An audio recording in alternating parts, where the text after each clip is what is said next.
சங்கீதம் திருப்பாடல் 6ஆம் அதிகாரத்திலே 2வது வசனத்தை நீங்கள் எடுத்து வாசியுங்கள். ஆண்டவரே எனக்கு இரங்கும், ஏனெனில் நான் தளர்ந்து போனேன்.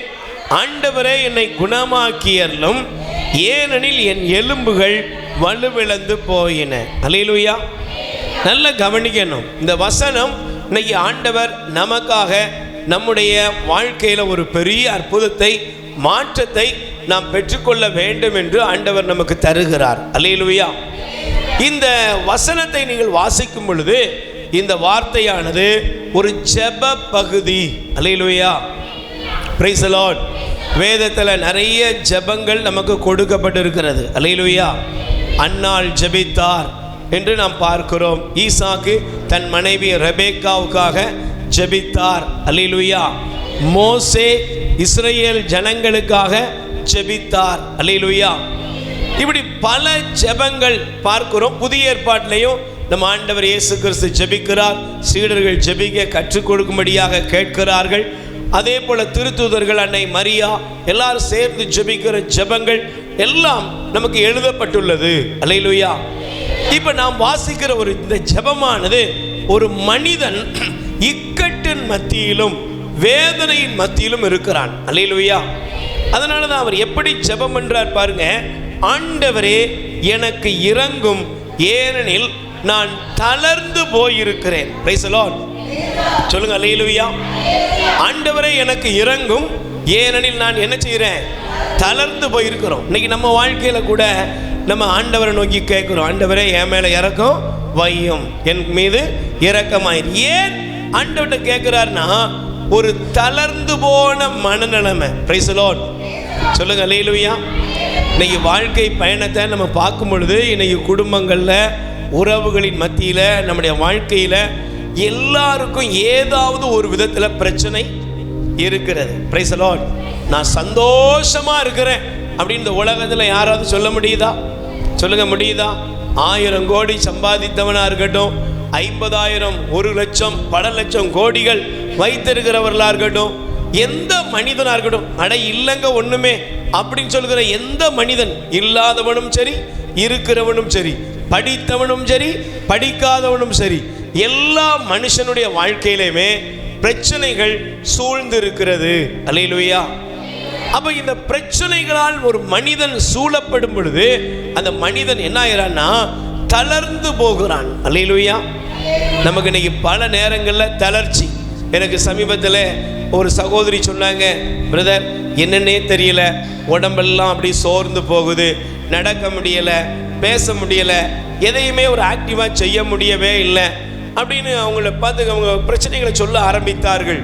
அப்போ என்ன காரணம் என்று அவர்களோடு உட்கார்ந்து பேச ஆரம்பித்த பொழுது அந்த சகோதரி சொன்னாங்க, ஆஸ்பத்திரிலாம் போயிட்டு வந்துட்டேன், எல்லாம் போயிட்டு வந்துட்டேன், டாக்டர்லாம் பார்த்து எனக்கு எல்லா சிகிச்சையும் கொடுத்தாங்க, ஆனால் ஒன்றும் நடக்கலை.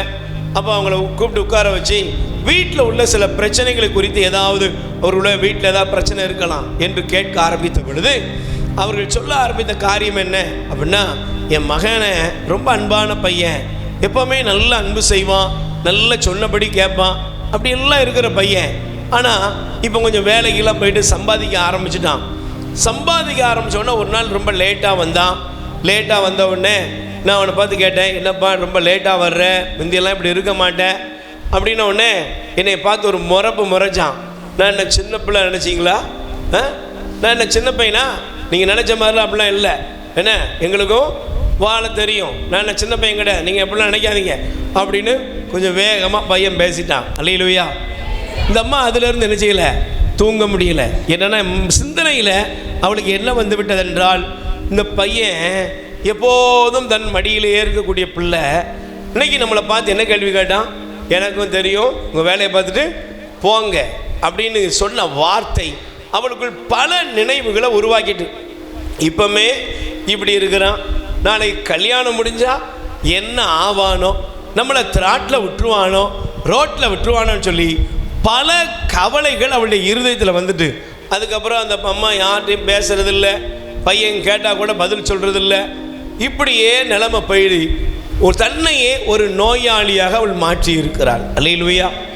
இன்னைக்கு ஒருவேளை நம்ம குடும்பத்தில் கூட நமக்கு கூட சில நேரங்களில் நல்ல அன்பு செய்த கணவன் திடீர்னு ஒரு வார்த்தையை பேசும் பொழுது, திடீரென்று நாம் நேசித்தவர்கள் ஏதாவது ஒரு விதத்தில் நம்மை விட்டு விலகி போகும் பொழுது, நல்லா இருந்தவங்க நம்ம வாழ்க்கையில் வழக்கமானபடி அவங்க செயல்படாமல் கொஞ்சம் விலகி போனாங்கன்னா ஆட்டோமேட்டிக்காக நமக்கு என்ன வந்துடுது?